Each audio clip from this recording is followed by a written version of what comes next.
그 촛불 집회 쇠고기 수입 그 파동 나면서 10%대로 툭 떨어졌다가 또 좀 올랐다가 하여튼 그래서 임기를 무사히 마치고 퇴임을 하셨는데 그 뭐 득표율 15% 이상 300만 표 이상 차이 500만 표 차이가 나서 이겼던 500만 표 이상 차이가 되었던 그때와 달리 지금 전직 대통령 중에 이명박 대통령이 제일 좋다고 답하는 사람이 2%밖에 안 되거든요. 이거 보면 그냥 쓰고 버린 거예요. 대중들이. 이런 거를 보면서 제가 참 권력이 진짜 무상하구나 이게.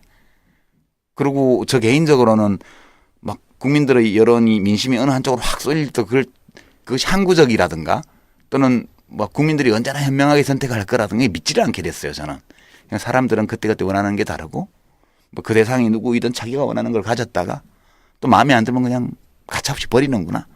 그런 느낌을 많이 받죠. 근데 이제 특임장관으로서 이명박 대통령 모시고 또 상당 기간 일을 하시고 그 정권을 세우는데 또 1등 공신이셨고 뭐 지금도 또 좋은 관계를 유지하고 계신데 그렇게 국민들의 그 호감도 이런 것이 이렇게 오르내리다가 지금은 거의 없는 거나 마찬가지인 상태로 가버린 이걸 보면서 좀 어떤 느낌이 드세요? 뭐 그건 뭐 지금 유영 말씀하신 것과 뭐 권력이란 건 뭐 정자무상한 거니까 그러니까 이제 권력을 전 그런 생각을 권력을 잡았을 때 권력을 놓고 난 다음에 내가 어떻게 평가받을 것인가를 생각하면서 정치를 해야 되겠구나 이 생각을 하죠. 그래도 계속 정치를 앞으로도 하실 거예요. 근데 그러면 정치는 뭐 그러니까 정치를 누구든 간에 누구든 간에 자기 권력이 영원하리라고 생각하면 안 되잖아요. 예. 지금 말씀하신 대로 진짜 대중은 대중의 이해에 따라서 권력의 선호도가 뒤바뀌는데 예. 권력을 잡았을 때 내가 권력을 놓았을 때 어떻게 대중으로부터 평가받을 것이냐 이 생각을 항상 하고 정치를 하면 큰 실수가 없죠. 예. 이명박 대통령도 그런 거 좀 느끼실까요? 어떠세요? 좀 다음에 직접 모셔다가 한번 얘기해. 그러니까 뭐 제가 당사자가 아니지만은 네. 아니 뭐 그 또 대통령 재임주에 뭐 잘한 것도 있고 예. 또 뭐 못한 것도 있고 뭐 그건 다 뭐 똑같지 않겠습니까? 예. 예. 평가에 뭐 시간이 더 지나봐야 알겠죠. 예. 예. 또 더구나 내로서는 그 정권을 세우는데 기여했던 사람으로서 지난 정권이 잘못했다 그래서 뭐 잘했다 그래서 잘한 것만 내세울 것도 아니지만은 잘못했다 그래서 또 뭐 금방 자기가 참여해서 만든 정권인데 뭐 잘못했다 그래서 돌아서고 그렇게는 할 수 없는 거다. 그 좀 잘못된 거는 잘못됐다고 지금이라도 얘기하는 게 안 나요? 아니 뭐 그런 사안이 있으면 뭐 아니 예를 들어서 제가 지금도 안 이야기하죠. 잊어버리는 게 예. 김문수 지사도 제가 도지사 선거 때 그 얘기했는데 이제 4대강에 보 만든 것 때문에 수온 올라가고 유속 내려져서 엄청나게 환경 피해가 생길 거다 그렇게 얘기를 했더니 물그릇을 키우면 물이 더 맑아진다 주장을 계속했어요. 근데 저는 지금도 들어오는 물이 똑같은데 그릇을 크게 키우면 물이 맑아지나 이 생각 때문에 마음이 되게 아팠어요. 어떻게 저런 주장을 하시지? 지금도 그렇거든요. 그런 것들은 저는 좀 이제 그때 이명박 대통령 모시고 일하셨던 분들이 4대강 문제 같은 거 일정 부분 스스로 평가를 좀 해서 좀 이거는 이렇게 좀 뭐 지금이라도 개선할 게 있으면 이런 제안도 좀 해주시고 그러면 좀 낫지 않을까. 저 같으면 그럴 것 같다는 생각이 좀. 근데 뭐 권력이라는 게 이 AS는 될지 몰라도 리콜이 안 되기 때문에 그 뭐 명백한 한계가 있습니다. AS도 안 돼요. 아니 AS 하신다고 아까 말씀하셨으니까 근데 그게 리콜이 안 되는 게 그게 문제인 거죠.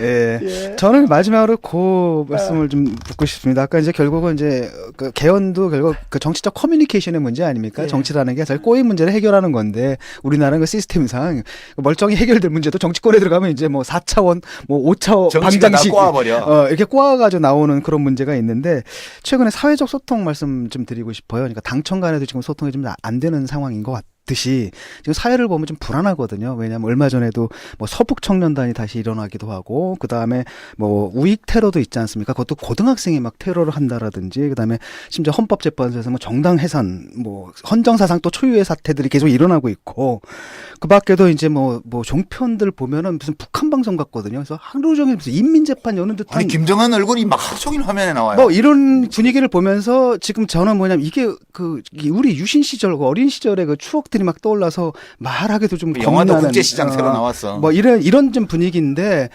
그러니까 지난 정권과 또 이번 정권 들어와서 굉장히 특색이 있는 게 뭐랄까 이념 대립이라고 해야 되나 이념 갈등이다라는 게 사실 있을 것도 없는데 이게 증폭된다는 느낌이 들어요. 괜히 쓸데없이. 그래서 이런 상황 속에서 그 좀 보시는 감회가 좀 있을 것 같아요. 이게 좀 정상인가? 아, 이재호 의원님이 해결을 하셔야 돼요, 이런 거를. 그러니까 이런 문제도 있죠. 제가 그 이야기를 한번 했잖아요. 이게 내가 좀 가보면 이게 과거로 돌아가는데 그 중에 특히 유신 시대의 권력으로 이게 돌아가는 거 아닌가 하는 생각이 든다고 그 이야기를 내가 한번 제가 했잖아. 했다가 이렇게 있었는데. 그러나 이제 권력이 자기 방어를 위해서 너무 시대를 거스르거나 너무 과도하게 자기 방어에 치우치면 그건 꼭 부메랑을 맞습니다. 어떤 권력이다. 당대표 하셔야 되겠다. 아니, 이제 이 정도 생각하시는 분이 네. 집권당의 대표도 하시고 그래야지. 내 같은 생각에 사실 집권당이 상식적인 생각이 이렇게 돼야 되는 것 아니에요. 예. 집권당이라는 게 이게 권력이 자기 보호를 위해서 과잉방어를 하면 그게 되겠어요. 예. 흐름에 따라가야지. 나도 최근에 지금 진 선생께서 지적하신 그런 것들을 오늘 통해서 보고 있는데 이건 예. 이게 좀 너무 나가는 것 아니냐 그런 생각을 할 때도 있습니다. 예, 저는 이제 국제시장이나 영화를 보지도 않았는데. 말씀하신 김에 그 경력 중에 보면은 저는 제일 돋보이는 경력이 민중당 사무총장을 사무총장을 하시고 또 한나라당 사무총장을 하셨어요. 근데 저는 사실 그 사무총장 하실 때 감옥에 있어가지고 바로 옆에서 보지 못했지만 그때 일반적인 운동권 출신이나 소위 진보 인사들의 상상력을 뛰어넘는 그런 이제 굉장히 진취적인 활동을 많이 하셨어요. 그래서 그 민중당에서 다른 보수 정당도 못하는 그 민혜경 가수 있잖아요. 민혜경 씨. 초청해가지고 디너쇼 해가지고 돈이 없으니까 그 돈도 엄청나게 마련하시고 뭐 이렇게 굉장히 그 새로운 어떤 영역을 개척도 하시고 이렇게 하셨는데 양쪽을 다 경험하셨다고도 볼 수 있는 거고 좀 그런 이제 남들이 못 갖는 또 이제 경험까지 하신 분으로서 지금의 이 진보 정치, 지금의 이 진보 정당에 대해서 좀 그 과감한 쓴소리, 충고에 쓴소리 말씀. 한번 그냥 쓴소리보다 이렇게 보약이 되는 보약이 될 수 있는 그런 말씀을. 그러니까 이제 나는 보약이라고 이야기하지만은 듣는 사람이 네가 무슨 새누리당 가놓고 할 말이 많냐. 우리 뭐 그런 정치 카페는 전혀 그렇지 않습니다. 여기는 진지하게 말씀 그대로 평가합니다. 저는 지금 진보 정당이 일종 실현기에 접어들었지 않습니까? 그건 사실 인정해야 되고 실현의 원인을 밖으로부터 찾는 것도 나는 가능하다고 보는데 그 원인을 난 내부로부터 찾아야 된다고 봅니다. 우리나라 진보 정치가. 그러니까 진보 정치라고 하는 것이 대중의 의식을 완전히 뛰어넘어서 진보 정치는 존재할 수 없잖아요. 그럼 한국적 대중의 의식이 어느 정도까지 와 있느냐. 여기에서 나는 진보 정치의 그 활로를 찾아야지 한국적 대중의식과 관계없이 이건 옳은 거니까 이렇게 해야 된다라고만 주장을 하면 진보라는 이름은 얻을는지 모르지만은 진보 정치가 이 땅에 활성화되기는 매우 어렵다. 나는 그걸 이번에 통진당 사태에서 나는 진보적 지식인이나 진보적 정치인들이 나는 그 반성을 해야 된다고 봅니다. 그게 그 장자를 보면 59비라는 말 있잖아요. 59비. 그러니까 60세가 되어서 돌이켜보면 내가 살아온 59세까지는 다 잘못됐다. 장자의 그런 얘기가 장자. 나옵니까? 59비. 이 59 안일비자 라는 말이 나와요. 그러니까 내가 60이 되고 보니까 내가 산 59년은 다 잘못됐다. 내가 잘못했다. 그걸 반성하지 않으면 60부터 또 잘못 간다 이거지. 60비, 61비 이렇게 그렇지. 그러니까 60이 되어서 지난 59년이 잘못됐다고 반성을 했을 때만이 60부터 새로운 진보, 새로운 변화가 생긴다는 거죠. 그러니까 이게 오늘 물론 그 권력의 과도한 이런 건 그건 그대로 놔두고 내부적으로 나는 그런 자체 반성을 통해서 대중의 의식과 괴리되는 진보는 존재하지 않습니다. 가장 훌륭한 진보는 가장 훌륭한 대중의 의식을 담을 줄 있어야 됩니다. 근데 그게 전혀 동떨어지게 엉뚱한 소리만 나고 특히 우리 같은 이 분단 국가에서 통일로 가야 되잖아요. 가장 진보적인 것이 가장 통일적인 걸로 가야 되잖아요. 그런데 대중의 의식과 통일과 멀어지는 쪽으로 진보가 나가면 그건 옳지 않죠. 그래서 나는 그 장자가 한 말 59B를 나는 진보 인사들이 생각해야 될 때다. 예. 고마우신 저희도 말씀. 예 네. 깊이 저희는 새기겠습니다. 뭐 당신이 먼저 그런 얘기나 이런 거 아니에요.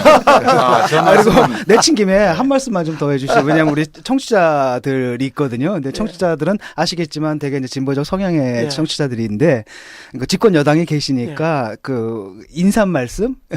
우리 이런 나와서 기회가 말씀해 주시는 것만 해도 고맙지. 아, 예, 이번에 예. 또 연말 이게 오늘 특집이니까 연말 특집이니까 새해 인사도 새해 좀 인사도 좀 해주시면서. 해주시고 또 뭐 하시고 싶은 말씀 있으면 못 하신 좀- 말씀 최소 있으시면. 100만 명입니다. 예. 나는 사실 뭐 오늘 나온 게 진보냐 뭐 보수냐 떠나서 우리 저 유시민 의원님이나 외찬 의원님이나 또 우리 진 선생이나 다 잘 또 뭐 나는 내 마음속으로는 다 평가를 갖고 있는 분들이니까 난 뭐 서울시 나왔고 또 이런 것이 이 정치를 발전시키는데 사실 진보나 보수를 떠나서 난 이런 허심탄회한 이야기들이 예. 나는 정치 발전에 도움이 된다고 보고요. 우리 국민들께서도 새해에는 어차피 우리가 통일을 해야 합니다. 어차피 예. 뭐 싫든 좋든 우리는 뭐 우리끼리만 살겠다 이런 생각 갖고는 이게 앞으로 변화하는 그 특히 동아시아에서는 살아나갈 수가 없으니까 통일을 해야 되니까 예, 뭐 먹고 살기도 급한데 뭐 그런 그까지 생각할 여력이 없겠지만은 그러나 부지런히 먹고 사는데 힘쓰고 남는 시간이 있다면 좀 진보냐 보수를 떠나서 좀 멀리 보고 나라의 미래가 우리나라가 어떻게 돼야 되겠다 이런 생각도 좀 국민들께 해주시면 고맙겠습니다. 예, 새해 복 많이 받으십시오. 예. 고맙습니다. 오늘. 고맙습니다. 예. 예. 오늘 저 오랜 시간 나와주셔서 또 흔쾌히 나와주시고 또 오랜 시간 좋은 말씀 들려주셔서 박근혜 대통령이 너무나 나오셔서 저런 얘기 해주시면 얼마나 좋아 진짜. 그리고 앞으로도 그러니까 그러면 안 앞으로도 돼요. 좀 그럼 우리 할 이렇게 일이 없어요. 집권 여당 측 그 뭐랄까 의원님들 또 모시고 그 소통이 너무 없는 것 같아요. 그래서 서로 이제 너무 떨어져 있다 보니까 쉽게 적대상들을 구성하고 그럼 잘 모르면 잘 모르면 미워하게 된다. 미워하게 되는 건데 그런 것들을 좀 없애는 계기가 됐으면 좋겠습니다. 오늘 나와주셔서 너무 감사드립니다. 네, 고맙습니다. 네, 말씀 잘 들었습니다. 예, 그리고 저희는 여기서 물러가겠습니다. 청취자 여러분들 새해 복 많이 받으십시오. 복 많이 받으십시오. 예.